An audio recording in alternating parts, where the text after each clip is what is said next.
কথায় চলে পুলিশ কাকে পিছনে ঘুরবে, কাকে নিরাপত্তা দেবে? আমরা মনে করেছি যে পুলিশ তার দায়িত্ব পালন করবে, সেনাবাহিনী তার দায়িত্ব পালন করবে, আমলাতন্ত্র তার দায়িত্ব পালন করবে। প্রত্যেকে যার যার অবস্থান থেকে রাষ্ট্রের প্রতি তার যতটুকু কর্তব্য সেটা পালন করবেন, কেননা তারা প্রত্যেকেই প্রজাতন্ত্রের কর্মচারী। জুলাই সনদে একটা নতুন স্কিম দিছি কেমন করে আমাদের তত্ত্বাবধায়ক সরকার ব্যবস্থা হবে। সো আপনি তো একমত হয়েছেনই নতুন করে কিভাবে তত্ত্বাবধায়ক সরকার ব্যবস্থা আনবেন।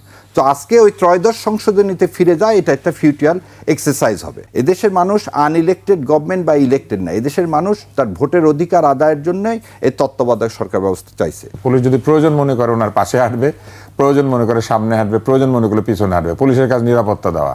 উনি যদি কালকে নির্বাচিত হন, উনি হবেন প্রজাতন্ত্রের এমপি, এবং সেটা টেম্পোরারি পোস্ট। 5 বছরের জন্য বা কোনো একটি মেয়াদের জন্য তিনি নিযুক্ত হবেন ওই পদে। জনগণ তাকে টেম্পোরারিলি ওই জায়গাটাতে নিবে। তো অতএব যেভাবে তিনি বলেছেন, আমি মনে করি যে সেটা সঠিক নয়, একজন রাজনীতিবিদ হিসেবেও নয়, একজন নাগরিক হিসেবেও নয়।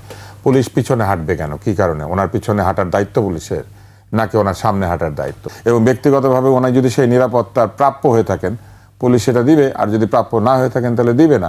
আইনের মধ্যে থেকে উনি যতটুকু চাইতে পারেন ততটুকু চাইবেন, এবং যতটুকু পাইতে পারেন তিনি ততটুকু পাইবেন। হ্যাঁ, কিন্তু ওনার অবস্থাটা হচ্ছে গানের মতো, এই তোমায় আমি পাইতে পারি বাজি। মানে উনি পাইবেন পুলিশে, উনি পাইছেন, উনি সামনেও পাইছেন, পিছনেও পাইছেন। উনি যেভাবে বলবেন, উঠতে বসলে উঠবে, বসতে বললে বসবে। প্রজাতন্ত্রের কর্মচারীকে ব্যক্তিগত কর্মচারী মনে করার যে রেয়াজ, এইটা কিন্তু আসলে এক ধরনের স্বৈরতান্ত্রিক মানসিকতা। শুধুই কি স্বৈরতন্ত্র? এটা স্বৈরতান্ত্রিক মানসিকতা। কারণ স্বৈরতন্ত্র কি করে? মনে করে নিজেই গুরুত্বপূর্ণ, এবং নিজে যা মনে করে সেটাই আইন, উনি যা বলবেন সেটাই হবে। ফলে এই জায়গাতে উনি যেভাবে বক্তব্য দিয়েছেন, এটা রাজনৈতিক বক্তব্য হতে পারে, কিন্তু এটা একটি সঠিক বক্তব্য না। এরপরে আরেকটি জিনিস এখানে লক্ষ্য করা যাচ্ছে, সেটি হচ্ছে যে যদিও বা হয়তো ওনারা নাই, হতে পারে, এটা অস্বাভাবিক কিছু না, কিন্তু তাইলে দৈব চয়ন করলে যদি সব জায়গায় বিএনপি বসে থাকে, তাহলে ওনাদের লোক কোত্থেকে আসবে, বা নিরপেক্ষ লোক কোত্থেকে আসবে? ওই লটারি করলেও তো ওই নামই উঠবে যারা আছে। এখন ধরে নেন যে এখন যারা প্রজাতন্ত্রের কর্মচারী আছেন, তাদের মধ্যে আওয়ামী লীগ আছে, তাহলে লটারি করলে আওয়ামী লীগ ঢুকে পড়বে। তাহলে লটারি করলে ঢুকে পড়তে পারে। ধরলাম যে আওয়ামী লীগগুলোকে আমরা বাদ দিয়ে দিলাম, তাহলে ধরে নেন 20% বা 30%। যদিও মনে করা হয় যে গত 16 বছর আওয়ামী লীগ ছাড়া কেউ নিযুক্ত পায় নাই, তাহলে যাদেরকে এখানে লটারিতে নাম দিতে হবে সব 16 বছরের আগে। মানে এটা যৌক্তিক কথা কিনা? কারণ ধরেই না হচ্ছে যে আওয়ামী লীগ সব দলীয়করণ। 16 বছরের আগে গেলে তো আবার বিএনপির লোকজন আছে। হ্যাঁ, ধরলাম বিএনপি তো আর দোষর না, বিএনপি তো আন্দোলনের পক্ষ না, সেখানে তো জামায়াতের আপত্তি আছে। না, বিএনপি আর জামাত একসঙ্গে ছিল না। না, তাদের ছিল এখন তো। আপত্তি আছে। ওই সময় নিয়োগ যখন পেয়েছে, আমরা ধরে নিলাম একটা পার্সেন্টেজে নিয়োগ হয়েছে, ধরে নিচ্ছে, এগুলো কিন্তু সব ধরে নেওয়া কথা, ধরে নাও। ওই অঙ্কটা হিসাব করলে। ফলে যদি লটারি করেন, তাহলে লটারি করলে কি করতে হবে? এখন লটারি করলে ওইখানে আওয়ামী লীগের লোক বেশি থাকবে, তাহলে আগে আওয়ামী লীগগুলোকে বাদ দিয়ে লটারি করতে হবে, এবং তারপরে যদি লটারি করেন তাহলে কি হবে? তাহলে অনুপাত হিসেবেই লটারি হবে।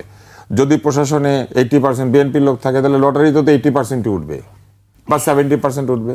লটারি তো ওভাবেই হয়। লটারি তো ওইভাবেই হয়। তার মানে লটারি কোনো সঠিক প্রপোজাল না, লটারি একটা ভুল প্রপোজাল ছিল। এরপরে কি করা যেতে পারে? এরপরে হইলো যে ধরে নিলাম লটারি হইলো, লটারি হওয়ার পরে যারা এই নামগুলি উঠলো, তাদের মধ্যে তাহলে ওই বিএনপি আর ইয়েতেও থাকবে, বিএনপি আর জামাত ইসলামী তো থাকবে। তাহলে থাকলে পরে তারা মিলে নির্বাচনটা করবেন। কিন্তু যদি তারা মিলে নির্বাচনটা করেন, যদি তাদেরই পছন্দের লোক ওখানে থাকে, তাইলে কি এটা আবার নিরপেক্ষতা হইলো? ওখানে তো এনসিপিরও লোক থাকতে হবে, ওইখানে অন্য যারা পার্টি তাদেরও তো লোক থাকতে হবে। ফলে নিরপেক্ষতার সাথে লটারির কোনো সম্পর্ক নাই। নিরপেক্ষতার সাথে সম্পর্ক হচ্ছে প্রশাসনকে নিরপেক্ষ আচরণ করতে দেওয়া। গণ অধিকার পরিষদ দাবি করতে পারে, গণ অধিকার চাইতে পারে, আর মানে সবারই তো তাহলে থাকতে হবে না, একটু একটু করে, না থাকলে তো তাহলে এটা হচ্ছে একটা যৌক্তিক সমাধান। কিন্তু এই যৌক্তিক সমাধানে পৌঁছানো সম্ভব না। প্রস্তাব দেওয়া যায়, কিন্তু এই যৌক্তিক সমাধানে পৌঁছানো সম্ভব না, যে লটারি করে এটা হবে না।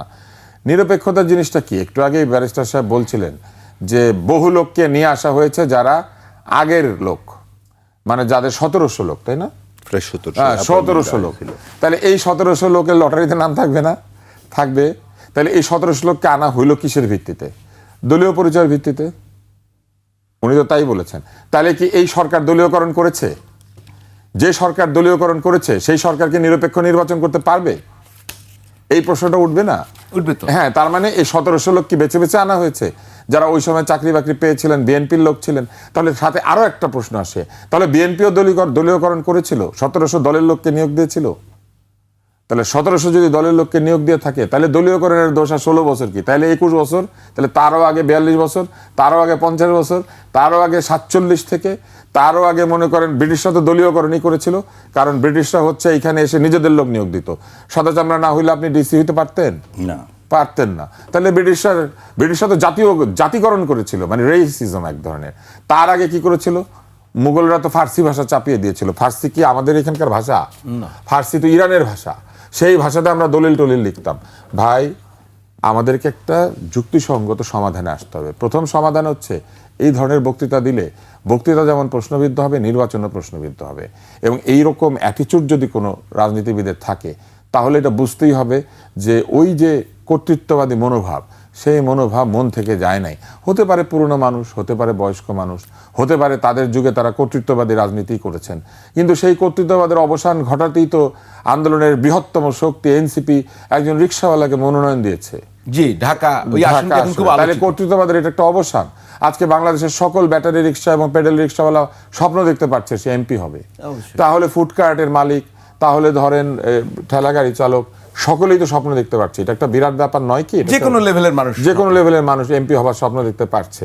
এখন আমরা যদি মনে করি এই ফুডকার্টওয়ালা যিনি, উনি তাকে ইলেকশন করছেন ওইখানে, না কিন্তু বা ধরেন এই রিক্সাওয়ালা যিনি, আমার ভাই স্যালুট দিয়েছিলেন, এখন ওনার পিছনে পিছনে পুলিশ হাঁটবে। সারা বাংলাদেশের সর্বত্র যিনি জোর দেখাতে পারবেন তার পিছনেই তো পুলিশ হাঁটতে হবে। একসঙ্গে তো সবার পিছনে পুলিশ হাঁটবে না। যে এলাকায় যার জোর বেশি, তাহলে তার পিছনে হাঁটবে।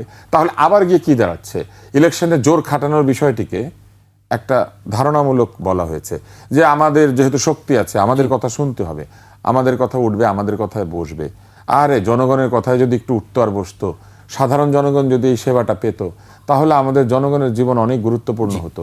কিন্তু আপনি মনে করেন যে জনগণের পুলিশ এভাবে সামনে আর পিছনে হাঁটবে, নির্বাচিত হওয়ার পরে এই ধরনের এমপি যে দলেরই হোক, আমি একটা দলের এমপি হিসেবে ওনাকে বিবেচনা করছি না, এই ধরনের মানসিকতা নিয়ে যদি একাধিক এমপি আমাদের সংসদে যান, তাহলে কোথাও আপনি দেখবেন পুলিশ পিছনে হাঁটছে, কোথাও দেখবেন পুলিশ বসে আছে, কোথাও দেখবেন দাঁড়িয়ে আছে, কোথাও দেখবেন সামনে আছে, কোথাও দেখবেন নাই, বলে দিয়েছে এখানে থাকার দরকার নাই। তো এইটা কি আমাদের নীতি বা আইন বা হোক আমরা সেটা চাই? আমরা সেটা চাই না। আমরা এই আন্দোলনের পরে সত্যিকার অর্থে যেটা চেয়েছি সেটা হচ্ছে বৈষম্যমুক্ত সমাজ। আমরা চেয়েছি মেধাভিত্তিক সমাজ। আমরা চেয়েছি নিয়োগ বাণিজ্য বন্ধ হবে, নিয়োগে ঘুষ বন্ধ হবে। আমরা চেয়েছি মেধার ভিত্তিতে প্রতিযোগিতামূলকভাবে যিনি পরীক্ষায় ভালো করবেন তিনি নিয়োগ পাবেন। আমি এবার একটা প্রশ্ন করি, এই প্রশ্নটা আমার। এই গত কিছুদিনের মধ্যে নতুন চাকরি পাওয়া ছেলে মেয়েদের চাকরি চলে গিয়েছে, বলা হয়েছে জনস্বার্থে তাদেরকে অপসারণ করা হচ্ছে। কিসের স্বার্থ? কি সেই স্বার্থ যে কারণে মেধার ভিত্তিতে একটি ছেলে বা মেয়ে সরকারি চাকরি পাওয়ার পরে সেই চাকরি ভালো মতো করার আগে তার চাকরি চলে যাচ্ছে? কি সেই জনস্বার্থ? এটা তো ব্যাখ্যা দিতে হবে। আজকে কি আমাদের সেই ছেলেটা বা মেয়েটা কোর্টে যেতে পারছে, গিয়ে বলতে পারছে আমাকে অন্যায়ভাবে অপসারণ করা হয়েছে? আমরা শুনবো এই এখন আমার পাশেই তো কোর্টের মানুষ বসে আছেন, পারছে কি? পারছে না। কারণ কোর্টের মধ্যে কি হয়? কোর্টের মধ্যে আমরা দেখি বারান্দার মধ্যে আক্রমণ হয়, এমনকি কোর্টে হাজিরা দিয়ে হাসপাতালে ঢুকতে থাকে, গুলি করে মানুষ মারা যায়। এই এক্ষুনি আসবে যে বিএনপি সন্ত্রাসীরা বিএনপি সন্ত্রাসীকে হত্যা করেছে, বিএনপি মারামারি করেছে। কিন্তু এটা বন্ধ করার দায়িত্ব কার ছিল? এটা বন্ধ করার দায়িত্ব ছিল এই সরকারের। এই সরকারের দেখানোর কথা ছিল নিরপেক্ষতা জিনিসটা কি। এই সরকারের প্রমাণ করার কথা ছিল মেধাভিত্তিক সমাজ তৈরির জায়গাটা আসলে কি। এই সরকারের প্রমাণ করার কথা ছিল জনগণের ভোটে নির্বাচিত না হয়েও জনগণের কাছে কতটুকু দায়বদ্ধ থাকা সম্ভব। এই সরকারের জানার কথা ছিল যে সারের মূল্য বাড়িয়ে দিলে খাদ্যের মূল্য বাড়ে, বাংলাদেশে ইউরিয়া ব্যবহৃত হয় প্রকৃতপক্ষে ধান খেতে, ধান চাষে, এবং আজকে যদি 16 টাকার ইউরিয়া 30 টাকা হয়, তাহলে পরে অন্তত 15% খরচ রয়েছে এই উৎপাদনের ক্ষেত্রে সারের মূল্য। সেইখানে অন্তত পক্ষে এটা বেড়ে যাবে কতখানি? অনেকখানি বেড়ে যাবে। এই 15% গিয়ে কোথায় দাঁড়াবে জানেন? খরচের 30% বা 25%। ওই জায়গাতে গিয়ে যেটা পৌঁছাবে, তাতে করে যে সামনে চালের দাম বাড়বে, এইটুকু ভর্তুকি জনগণকে দিতে হয়। বাংলাদেশের মানুষের একমাত্র বিলাসিতা হচ্ছে এই দরিদ্র জনগণ একটু ভাত খায়। জি জি, যে আমরা শুনবো তার আগে একটি তথ্য জানিয়ে আমরা একটা বিরতিতে যাব। যেটা হচ্ছে যে জামায়াতের স্থানীয় পর্যায় থেকে বলা হয়েছে যে শাহজাহান চৌধুরী যে কথা বলেছেন তার দায় জামায়াত নেবেন, এটা তার ব্যক্তিগত ওপিনিয়ন, নাম্বার 1। নাম্বার 2 হচ্ছে চট্টগ্রামের স্থানীয় পর্যায় থেকে বিএনপি যৌথ বিবৃতিতে দাবি করেছে এরশাদুল্লাহ সাহেব, তিনি এবং মহানগর বিএনপির আহ্বায়ক, এই শাহজাহান চৌধুরীকে আইনের আওতায় আনার দাবি জানিয়েছেন। এ বিষয়ে আমরা শুনবো দর্শক। তার আগে নিচ্ছে একটা বিরতি, আমাদের সঙ্গেই থাকুন। ফ্যাক্ট চেক নিয়ে ফিরবো একটু পরেই।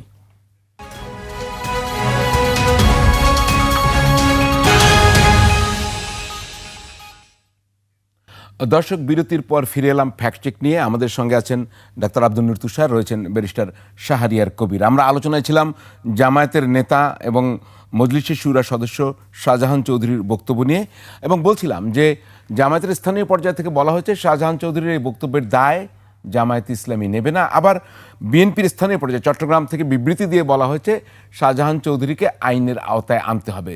তো ব্যারিস্টার শাহরিয়ার কবির, রাজনীতিতে অনেক কথাই তো বলা হয়, অনেকেই বলেন, তো শাহজাহান চৌধুরীকে যে বিএনপি আইনের আওতায় আনার দাবি জানালো, সেটা কতটা যৌক্তিক মনে করেন আপনি রাজনীতির এই কথার ভিত্তিতে?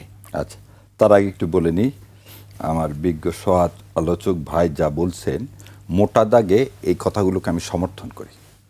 এবং সরকার যে ফেল করছে গত 18 মাসে, এই সরকার কিন্তু একটা নিরপেক্ষ লেভেল প্লেয়িং ফিল্ড সমস্ত জায়গায় করতে ফেল করছে।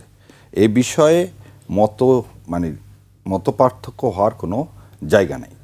দ্বিতীয় যে কথাটা ভাই বললেন, খালি একটা জায়গায় আমি একটু দ্বিমত করব, সেটা হচ্ছে কোর্টের বারান্দার কথা বলছেন। কোর্টের বারান্দায় ভাই একটা জিনিস বলে নিই, ইশতিয়াক সাহেব আমাদের দেশের জন্য একটা খুব সম্মানিত লোক। সৈয়দ ইশতিয়াক আহমেদ কেন, যখন কোর্টের হাইকোর্টের বেঞ্চ দিয়েছিল এরশাদ সাহেবের সময় 8ম সংশোধনী, সেটাকে চ্যালেঞ্জ করে সেই রিটে কিন্তু এটা বাতিল হয়েছে। ঠিক সেরকম কেয়ারটেকার গভর্নমেন্টের বিলটাও কিন্তু ইশতিয়াক সাহেব করেছিলেন। আর আমাদের honourable chief justice Refaat Ahmed, ওনার মতন বোধহয় এরকম আমাদের জুডিশিয়ারি পাওয়া একটা ভাগ্যের ব্যাপার। So he try his outmost best. এই 17 মাস লাগার কথা না একটা ইন্ডিপেন্ডেন্ট জুডিশিয়ারি পাওয়ার জন্য। 17 মাস হচ্ছে, এখনও কিন্তু ইন্ডিপেন্ডেন্ট জুডিশিয়ারি দেওয়া হয়নি, একটা সেক্রেটারিয়েট পর্যন্ত দেওয়া হয়নি, যেটা কলমের এক খোঁচায় দেওয়া সম্ভব ছিল। ইমিডিয়েটলি বলা হচ্ছে দেওয়া হবে সেই ইমিডিয়েটলিটা কবে আই ডোন্ট নো। কারণ আপনি তো বলতেছেন নির্বাচনের ট্রেনে উঠে গেছেন, ডিসেম্বর থেকে তো আপনি খালি কি করবেন, নির্বাচনের কাজ করবেন, গেল 1 নম্বর। দ্বিতীয় কথা, একটু আগে যেটা বললাম, এই জুডিশিয়ারি করতে গেলে অ্যাটর্নি জেনারেল সার্ভিসটা আপনি কি করতে পারতেন, আলাদা করতে পারতেন। আপনি ক্রাউন প্রসিকিউশন সার্ভিসের মতো পুলিশে এটাকে আলাদা করতেন। কিন্তু আপনি সব কিছু যখন ক্ষমতায় থাকেন না, তখন বলেন আমি একদিনের জন্য সময় পেলে আমি করে দিব। সো এই ধরনের কথাবার্তা আমাদের অনেক অ্যাডভাইজারের মুখ থেকে শোনা গেছে, তো 18 মাসে এরকম কিছু পরিলক্ষিত হয়নি। সেই কারণেই দেশের মানুষের মাঝে এই সরকারের উপর যে আস্থা, সেই আস্থাটা 100% নাই। এই বিষয়ে অস্বীকার করার কোনো উপায় নেই। আর দ্বিতীয় যে কথা বলছি শাহজাহান চৌধুরী সাহেবের, আমি আবার বলছি, প্রথমেই শুরুতেই বলে নিছি, তার এই বক্তব্যটা অনাকাঙ্ক্ষিত। আপনি যদি মনে করে দেখেন, আপনি রিউন করে দেখতে পারেন। এবং অনাকাঙ্ক্ষিত, এবং তার একটা রাজনীতিবিদ হিসাবে আপনাকে কথা মেপে বলতে হবে। আমি সাধারণ জনগণ হিসাবে আমি অনেক কথা বলতে পারি, কিন্তু যখন আমি একজন আইনজীবী হিসাবে কোর্টে দাঁড়াবো, ডায়াসে দাঁড়াবো, তখন আমি কিন্তু যা কিছু বলতে পারি না। আর একটা জিনিস আমার মনে আছে, পল্টনের ময়দানে সব কথা বলা যায়। একদিন এক জজ সাহেব বলছিলেন, তাই বলছেন পল্টনের ময়দানে সব বলা যায়, কিন্তু সাবমিশনে সব বলা যায় না। তো এই যে বললাম পল্টনের ময়দানে সব বলা যায়, রাজনীতির ময়দানে অনেক কথা বলা যায়। এই যে ওনারা বলছেন যে ওনাকে আইনের আওতা আনতে হবে, এটাও রাজনীতির কথা, এটা নিয়ে আলোচনা করার কিছু নেই। আর ভাইয়া একটা জিনিস বলছেন, দলীয়করণ, এটাই হচ্ছে বাস্তবতা।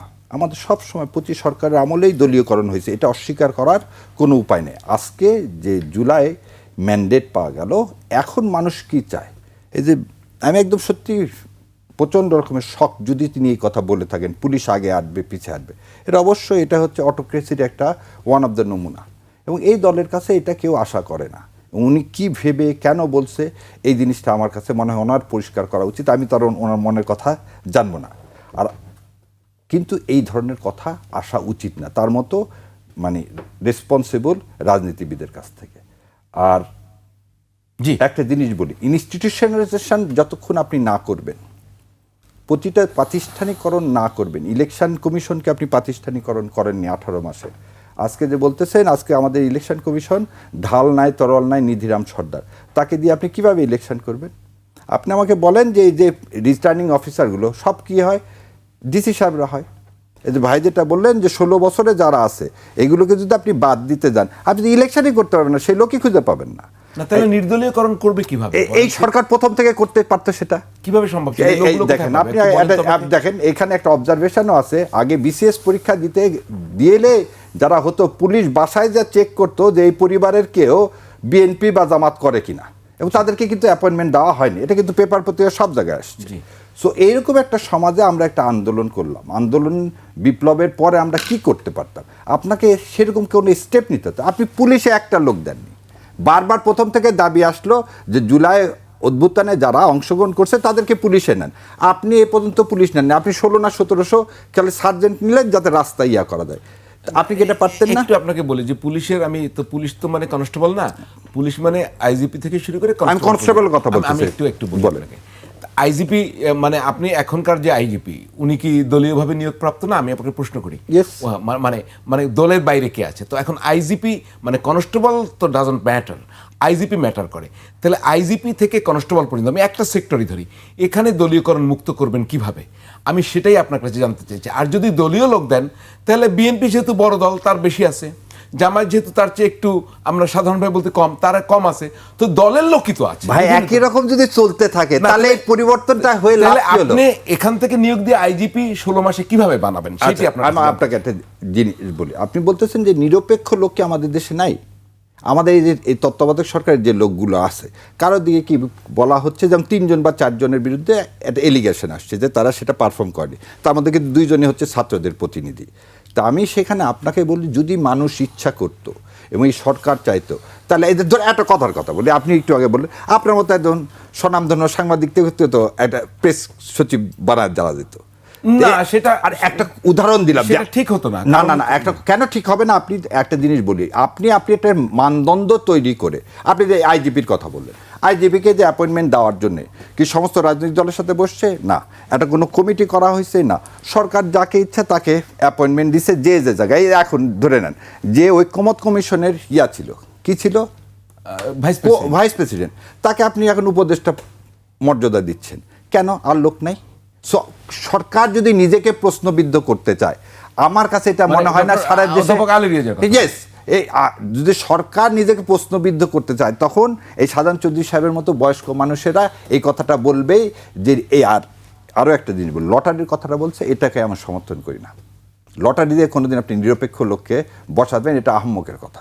লটারি হবে কেন? আপনি তো জানেন রে ভাই, আপনার কাছে এসিআর আছে, চাকরি যারা করে ভাইরা আরও ভালো বলতে, এসিআর নাই, আপনার কাছে একটা গভর্নমেন্টের রিপোর্ট নাই কোন অফিসারগুলো ভালো কোন অফিসারগুলো খারাপ। এই প্রসঙ্গে বলি, এরশাদ সাহেব 10 বছর চালায় গেছে, শাহাবুদ্দিন সাহেবকে একটা নিরপেক্ষ ইলেকশন করেনি এরশাদের লোক দিয়ে? 10 বছর তো এরশাদ সাহেব চালালেন ক্ষমতা।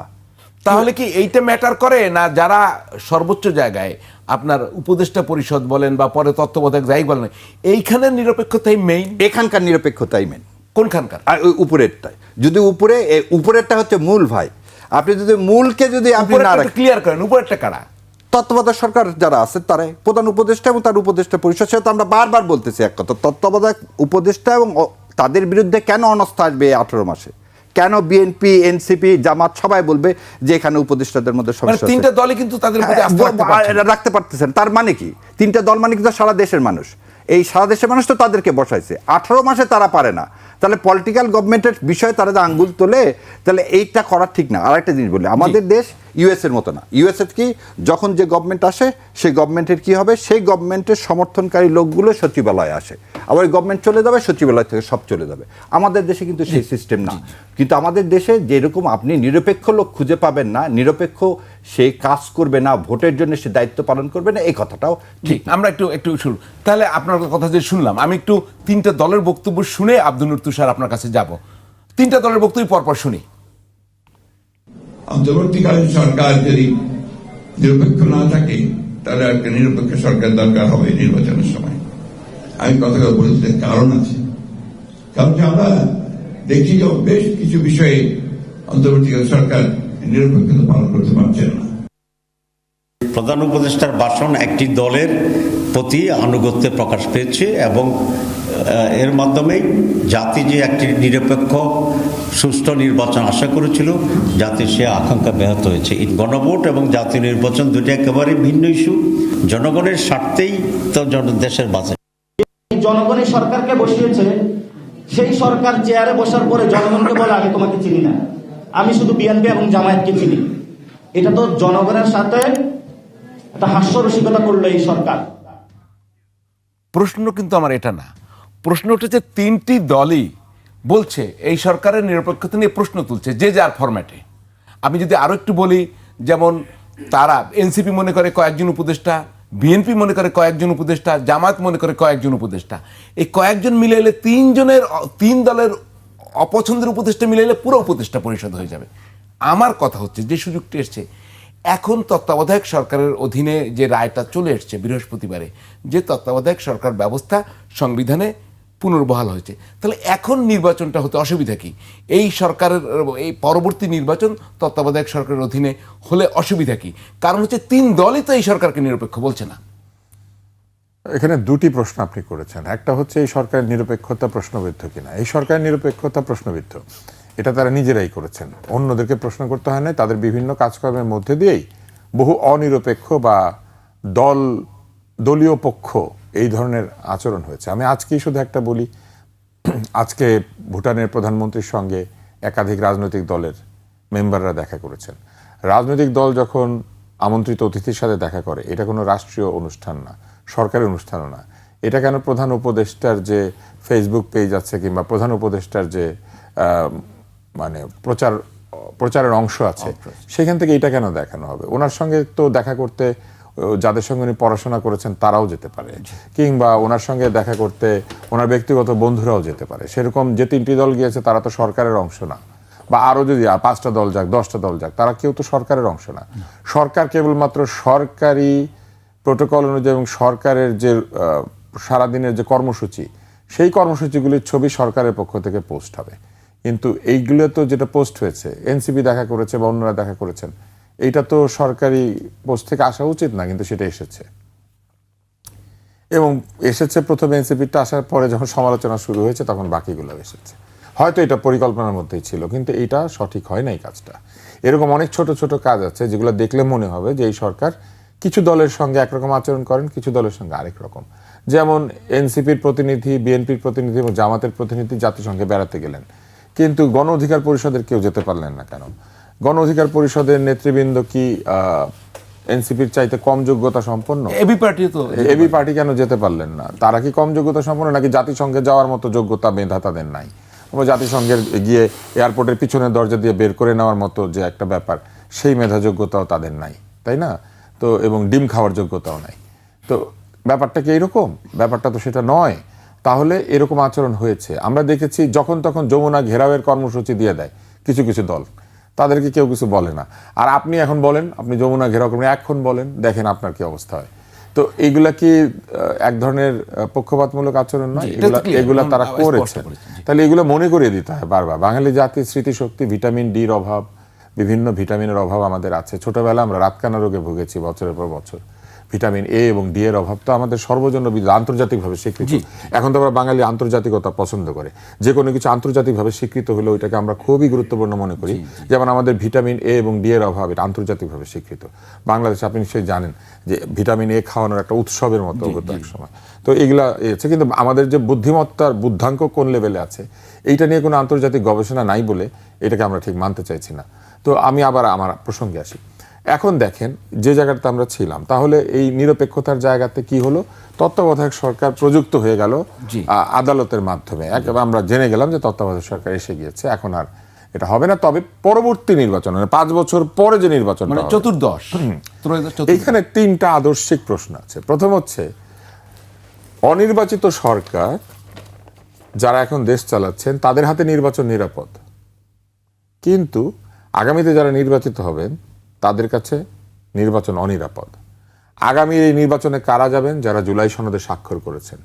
জুলাই সনদে যারা স্বাক্ষর করেছেন তারা বলেছেন যে নির্বাচনে কারচুপি একটা ভয়ঙ্কর অপরাধ এবং এই নির্বাচনে কারচুপি করা যাবে না, অবৈধ নির্বাচন হবে না। এগুলোই তো জুলাই সনদ, তাই না? এই প্রতিষ্ঠানগুলিকে সম্পূর্ণ পুনর্গঠন করা হবে। তাহলে যারা জুলাই সনদ বাস্তবায়ন করবেন তারা জুলাই সনদে বিশ্বাস করেন না যে তাদের জন্য তত্ত্বাবধায়ক সরকার দরকার হবে? তার মানে তারা সব পারবেন জুলাই সনদের, শুধুমাত্র একটা নিরপেক্ষ নির্বাচন আয়োজন করার যোগ্যতা, চারিত্রিক যোগ্যতা তাদের নাই। এই আগামী নির্বাচনে যারা নির্বাচিত হবেন আদালত বলে দিয়েছে, এবং এটা নিশ্চয়ই আদালত মনে করে, তা না হলে কেন দিবে? নিশ্চয়ই, তাই না? যে নিরপেক্ষ নির্বাচন দলগুলির পক্ষে করা সম্ভব না। এইবার আসেন, এখন যদি তত্ত্বাবধায়ক সরকার প্রযুক্ত করতে হয় তাহলে অসুবিধাটা কোথায় হবে? নির্বাচন পিছিয়ে যাবে, কারণ নতুনভাবে তত্ত্বাবধায়ক সরকার তৈরি করতে হবে। তত্ত্বাবধায়ক সরকারের আইনে কি হবে? তত্ত্বাবধায়ক সরকারের আইনে কি আছে? অতীতের আইনে সর্বশেষ অবসরপ্রাপ্ত প্রধান বিচারপতি, তাই তো আছে, তাই না? তাহলে সর্বশেষ অবসরপ্রাপ্ত প্রধান বিচারপতি কে? না, ওখানে তো পাওয়া যাবে না, যেহেতু না পাওয়া যাবে গেলে না। তার আগের জন, আছে তো না system। পাওয়া গেলে একটা সার্চ কমিটি হবে, সেই সার্চ কমিটি করে খুঁজতে হবে, তাই তো আছে। রাষ্ট্রপতি হবে না হলে। হ্যাঁ, তারপরে লাস্ট হচ্ছে ইয়াজউদ্দিন ইয়াজউদ্দিন না, এখন তো- লাস্টে ইয়াজউদ্দিন এখন তো শাহাবুদ্দিন হ্যাঁ, লাস্টে ইয়াজউদ্দিন হবে। তো ইয়াজউদ্দিনটা এখন কে? ওনারা সেটা মানবে না, এই জন্য ওনারা এখন তত্ত্বাবধায়ক সরকার দিবে না। তার মানে ওনারা এখনো যেটা করছে সেটাও হচ্ছে একটা সুবিধার মধ্যে থাকছে।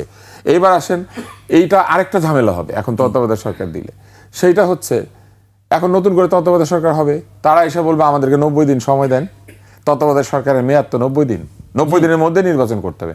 তাইলে তো 90 দিন হাতে নাই নির্বাচনের, ফেব্রুয়ারির পরে মার্চে যাবে, মার্চে গেলে হবে রমজান, রমজানের পরে আবার নাই পরীক্ষা, পরীক্ষার পর আবার ওই ঘটনা ঘটবে। এই জন্য তত্ত্বাবধায়ক সরকার দিতে পারবে না।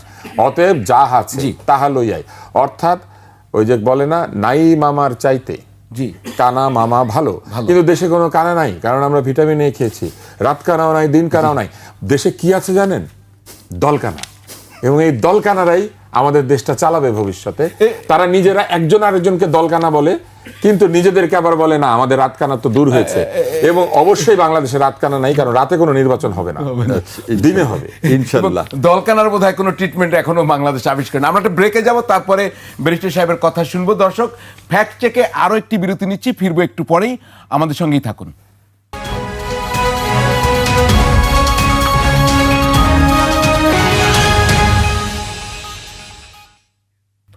দর্শক, বিরতির পর আবারও ফিরে এলাম ফ্যাক্ট চেক নিয়ে। আমরা আলোচনায় ছিলাম তত্ত্বাবধায়ক সরকার এখনই, এটা আমার প্রশ্ন ছিল, এখনই কেন কার্যকর করা সম্ভব না? ব্যারিস্টার শাহরিয়ার কবির, আপনার কাছে জানতে চাই। ধন্যবাদ।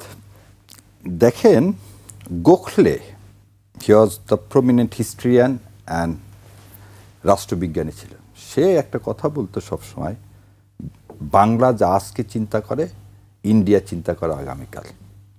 সো আমি বাঙালি, বাংলাদেশি হিসাবে গর্ববোধ করি, কারণ এদেশের মাটিতেই মৌলানা ভাসানী শেরে বাংলার মতো লোক হয়েছে। এখন আরেকটা জিনিস বলি, আনইলেক্টেড গভর্নমেন্ট সম্পর্কে ভাই বলছে যে তত্ত্বাবধায়ক সরকারের ব্যবস্থায় যাওয়ার আগে আনইলেক্টেড গভর্নমেন্ট কেন আমরা শাহাবুদ্দিন সাহেবকে পছন্দ করলাম 91 সালে, বা কেন তত্ত্বাবধায়ক সরকার ব্যবস্থায় আমরা আনইলেক্টেড লোকের আন্ডারে বলতেছি ফ্রি ফেয়ার ইলেকশন হবে। দেখেন, প্রথম ইলেকশনটাই হলো কিন্তু 73 সালে, এবং শেখ মুজিবুর রহমান সহ তাজউদ্দিন, নজরুল ইসলাম, কামরুজ্জামান, এরা প্রথম যদি বলেন যে বিনা প্রতিদ্বন্দ্বিতায় নির্বাচনের ব্যবস্থা, নির্বাচন ব্যবস্থাকে ধ্বংস করা এবং কারচুপির যদি কোনো কিছু শুরু হয়ে থাকে, সেটা 73 সাল থেকে শুরু হয়েছে এবং সেই ক্রমান্বয়ে সেটা চলছে, এবং এটা প্রতিটা ইলেকশন হয়ে গেছে 91-এর আগ পর্যন্ত, এটা সর্বজন স্বীকৃত। সো তখন আপনি একটা চাইলেন যে না, রাজনৈতিক দলগুলো যে ক্ষমতায় থাকে, এবং এটা কেয়ারটেকারের যে মানে জাজমেন্টটা এসেছিল, সেই জাজমেন্টে জাস্টিস ওয়াহাব মিয়া বলছে, একদম জাজমেন্টের মধ্যে লেখা আছে যে 84 সালে প্রথম অধ্যাপক গোলাম আজম উনি এই তত্ত্বাবধায়ক ব্যবস্থার কথা প্রস্তাব করলেন, এবং এক একজনের ইন্টারপ্রিটেশন এক এক রকম। 86 সালে জামাত ইসলাম কেন আওয়ামী লীগের সাথে এরশাদ সাহেবের কাছে গেছেন, that would be the last chance to show, মানে পুরো দেশকে দেখানা যে যে সরকার ক্ষমতায় থাকবে তার আন্ডারে ভোট করলে কোনোদিন নিরপেক্ষ হবে না। এখন আমি আপনার কথায় আসি যে আজকে তত্ত্বাবধায়ক সরকার করা কেন সম্ভব না। হ্যাঁ, যেহেতু পুনর্বহাল হয়ে গেছে। হ্যাঁ, এইখানে পুনর্বহাল পুরাটা হয়নি। আচ্ছা, এটাই সবাই বুঝতেছে না। সেটা হচ্ছে ত্রয়োদশ সংশোধনী পুনর্বহাল হলো, একটু আগে যান। ত্রয়োদশ সংশোধনী বাতিলের সময় প্রথমে অ্যাপিলেট ডিভিশন যখন রায় ঘোষণা করলেন, তখন বললেন যে নেক্সট 2 ইলেকশন হবে না না, পঞ্চদশ সংশোধনী বাতিল হয়ে গেল এখন। না। এই যে জায়গাটাইতে বলতেছি, আপনি একটু শোনেন যে ধর, আচ্ছা এই খায়রুলের ওখান কথা থেকে বাদ দিলাম, শুরু করি। খায়রুলের কথা বাদ দিলাম, 50 থেকে শুনে আমি বললাম কেন বুঝছি, যে আমি অ্যাপিলেট ওটা ডিভিশনের বুঝছি। ওই রায়টা ধরে, আর ওটা ছিল রায় যেটা দিয়ে বাতিল করা হয়, আর এটা ছিল সংশোধনীর মাধ্যমে। না, রায় প্রকাশের আগেই আগে, এই যে প্রথম কথা হচ্ছে খায়রুল হক সাহেব যখন জি। ফুল রায় দিল, তখন তো খায়রুল হক সাহেব ফ্রড করে এই কথাটাকে অমিট করলো, জি। আর রায় বের হওয়ার আগে পঞ্চদশ সংশোধনী আপনি দিলেন। জি। এই পঞ্চদশ সংশোধনীতে করলেন কি, এই তত্ত্বাবধায়ক সরকার ব্যবস্থার শপথ নেওয়া, তাদের বেতন আপনি একটু কাঠামো আমরা 2 মিনিট সময় আর দিতে পারি। একদম আপনি এক তার ভিতরে সেকেন্ডের মধ্যে বলেছি এই জিনিসগুলো উনি বাতিল করলেন। যখন বাতিল করলেন, এখন তো এই পঞ্চদশ সংশোধনী রায় যেটা বাতিল হলো সেটা খালি 52A আর B হয়েছে, ওই যে শপথ নেওয়া এগুলো আর রিটার্ন হয়নি। সো যতক্ষণ পর্যন্ত পঞ্চদশে এখন লিভ গ্রান্ট হয়েছে, এই পঞ্চদশ যতক্ষণ পর্যন্ত বাতিল না হবে ততক্ষণ পর্যন্ত আপনি তত্ত্বাবধায়ক সরকার ব্যবস্থায় ফিরে যেতে পারছেন না, এটা হচ্ছে লিগ্যাল বার। Legal bar। আর থার্ড কথা হচ্ছে যে ক্লিয়ার। তুষার ভাই, একদম শেষ মুহূর্তে আপনার কাছে জানতে চাই, এই যে আইনগত অনেক কথা বলা হয়, তো স্পেশাল রেফারেন্সে যদি এই ইন্টারিম সরকার গঠিত হতে পারে, তো স্পেশাল রেফারেন্সে তত্ত্বাবধায়ক আবার কেন স্টার্ট করতে পারবে না? আপনি টাইম 1 মাস আগে এটা তো রাখা হয়ে আসলে গেল। ওনাদের সিদ্ধান্ত, সরকার কার জন্য স্পেশাল রেফারেন্স চাইবেন এবং কার জন্য চাইবেন না এটা তো তাদের সিদ্ধান্ত। স্পেশাল রেফারেন্স চাইতে পারেন আসলে সরকারও না, স্পেশাল রেফারেন্স চেয়েছিলেন রাষ্ট্রপতি। ফলে সরকার যদি রাষ্ট্রপতিকে অনুরোধ করেন, রাষ্ট্রপতি যদি রেফারেন্স চান, তাহলে এটা সম্ভব। আদারওয়াইজ তো স্পেশাল রেফারেন্স চাওয়া তো আসলে কোনো গতানুগতিক ব্যাপার না যে এটা রেগুলার হয়। স্পেশাল রেফারেন্স হয় কি কারণে হয়? যখন প্রচলিত আইন অনুযায়ী কোনো কিছু সমাধান করা যাচ্ছে না বা সমাধান করা খুবই কঠিন, যেহেতু রয়ে গেছে। তবে এই সবই নির্ভর করে আসলে সদিচ্ছার উপরে। কালকে যদি চাই দেখবেন পরশুদিনই আবার এটা হয়ে যাবে। এবং যে কারণেই এটা আসলে রাজনৈতিক সিদ্ধান্ত। হ্যাঁ, এবং যে কারণেই হচ্ছে আমাদের দেশে মানুষ সত্যিকার অর্থে নিরপেক্ষতা শব্দটাতে বিশ্বাস করে না।